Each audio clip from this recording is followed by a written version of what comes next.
Talvez você esteja lutando aí na sua mesa com uma dificuldade para criar monstros, NPCs, mundos, né? E talvez você esteja até procurando por alguma técnica, algum jeito de melhorar a maneira como você cria as coisas e talvez até acelerar esse processo para que você consiga ser mais criativo e fazer as coisas ali de uma forma mais ajustada, que combine mais com o seu mundo. Então hoje eu decidi trazer uma técnica muito bacana que vai te ajudar exatamente nisso.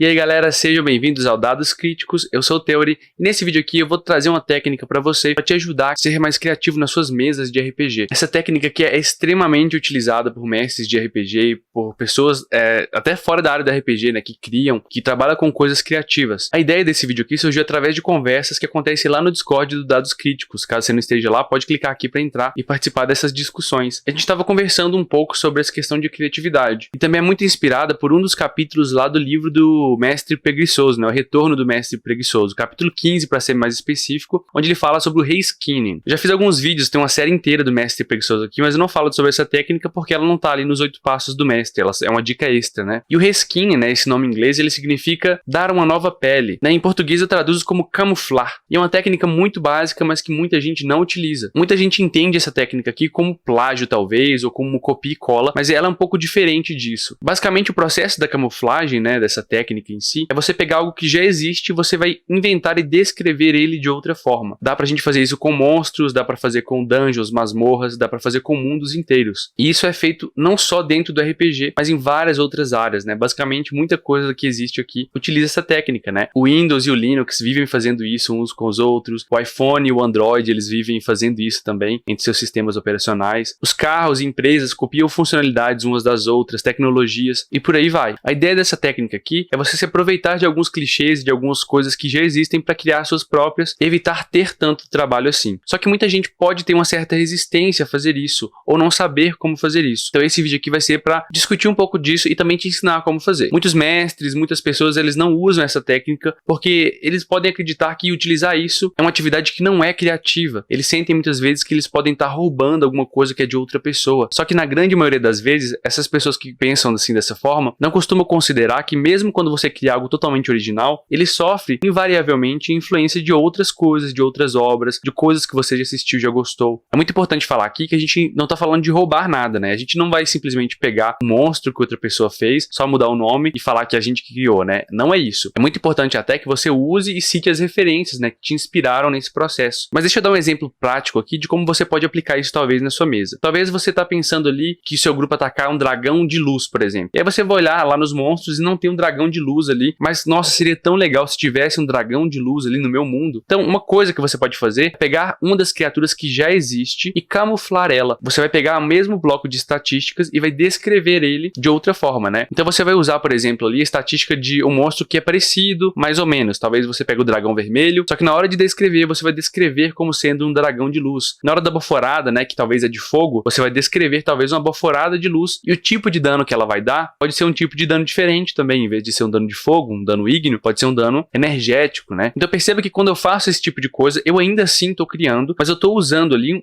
uns blocos de estatísticas, eu estou usando a base de algo que já existe como inspiração. E vale pensar, né? Provavelmente a gente como mestres, como pessoa que joga simplesmente de forma casual, né? Não tô falando de ninguém que é game designer nem nada do tipo, né? Mas a gente que talvez é um mestre mais casual, a gente provavelmente não vai ter o tempo, o dinheiro e a energia investida suficiente para criar tantas coisas assim como as empresas já criam, né? Então por que não aproveitar tudo isso que já existe e acelerar nosso processo? Muitas vezes a gente acha que aquilo que é criado do zero, né, é necessariamente melhor, mas isso não é uma verdade sempre, né? Geralmente esses livros, eles já passaram por muitos testes que mostram que aquele monstro ali, aquelas estatísticas, elas funcionam mais ou menos de uma forma correta, né? Pelo menos é o que se espera. E uma outra coisa que você pode fazer também é unir duas coisas em uma só, né? É fazer o que em inglês eles chamam de mashup, mas em português a gente chama aqui de mesclagem, né? Misturar mesmo. Tem um vídeo lá no canal do Mestre Kiral que ele fala como adaptar aventuras antigas, né? Ou aventuras novas do D&D para aventuras antigas. Como adaptar esses monstros. E ele fala, ele tem um exemplo muito bacana disso, que ele fala de como que ele criou um Tiranossauro Rex zumbi dentro de um sistema que não tinha esse monstro. Então ele pegou algumas características que tinham no zumbi, outras que tinham no Tiranossauro Rex, e ele uniu isso tudo fazendo uma nova criatura. Então veja, de uma forma muito rápida a gente consegue criar algo totalmente novo, que não existia, mas que ainda assim está dentro daqueles moldes ali que fazem sentido dentro daquele jogo. E mais interessante ainda, você não precisa necessariamente fazer isso com as coisas que estão no seu sistema. Você pode pegar ideia, talvez, de filmes, de séries. Então, você está precisando de um NPC que seja alguém que está ligado a poder, por exemplo. Ah, você está com dificuldade de pensar, está precisando de um vilão. Talvez você assistiu uma série, sei lá, Game of Thrones, e aí tinha uma vilã lá que é muito interessante, que você gostava bastante. Você pode pegar a personalidade dessa vilã, o jeito que ela trabalhava, o jeito que ela age, e simplesmente descreve isso de outra forma. Descreve como sendo um vilão de outra raça. Você pode mudar o gênero da pessoa, você pode mudar a raça. Então, de uma forma super rápida, você já tem ali uma diretriz de como esse NPC agiria. É só pensar como aquele personagem que você se inspirou, né? Ele agiria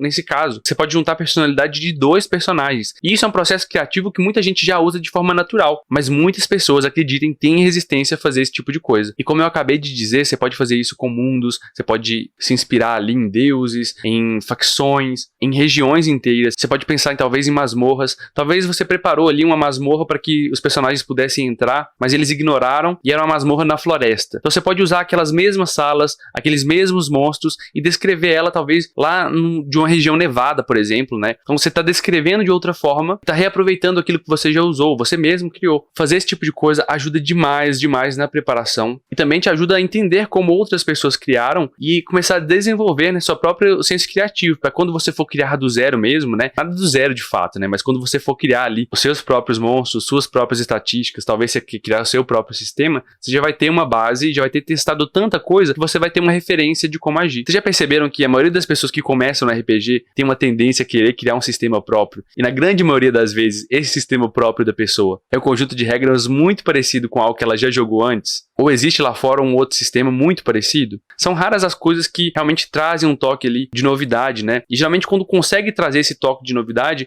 é alguém que já tem muita referência, alguém que já estudou bastante, alguém que já entendeu muito do que já existe para poder criar a partir disso. Para finalizar essa discussão aqui, eu gosto de dar o exemplo da música. Dentro da música, a gente aprende escalas, a gente aprende as notas, aprende a fazer acordes, seja qual instrumento. Você aprende várias estruturas que depois vão te ajudar a improvisar em cima daquilo. Então, um bom compositor, ele vai ser alguém que entende essas estruturas e sabe usar essas ferramentas caso ele precise. É a mesma coisa aqui nesse caso. Então vamos fazer aqui um breve resumo de como fazer essas camuflagens aí no seu jogo, tá? Então pegue algo que existe e descreva ele de uma forma nova. O exemplo lá que eu dei do dragão vermelho, descrevendo como dragão de luz. Lembre que você pode usar coisas de outros sistemas de RPG também e não só do seu, de séries, filmes e várias outras obras. Para camuflar um monstro, né, você pode pegar o bloco de estatística e envolver ele, camuflar ele e descrever de uma nova forma, de uma forma que combine com o seu mundo. Você também pode pegar mais de uma ideia e misturar elas e criar algo novo a partir daquilo, usando estatísticas de um, talvez uma descrição do outro. Não se julgue por tomar essas ideias emprestadas, elas são referências. E lembre-se sempre de referenciar aquela pessoa que te inspirou. Veja esse vídeo aqui, por exemplo. Eu estou me inspirando no livro do Mike Shea, estou me inspirando no vídeo do DM Kiral, estou me inspirando na nossa conversa.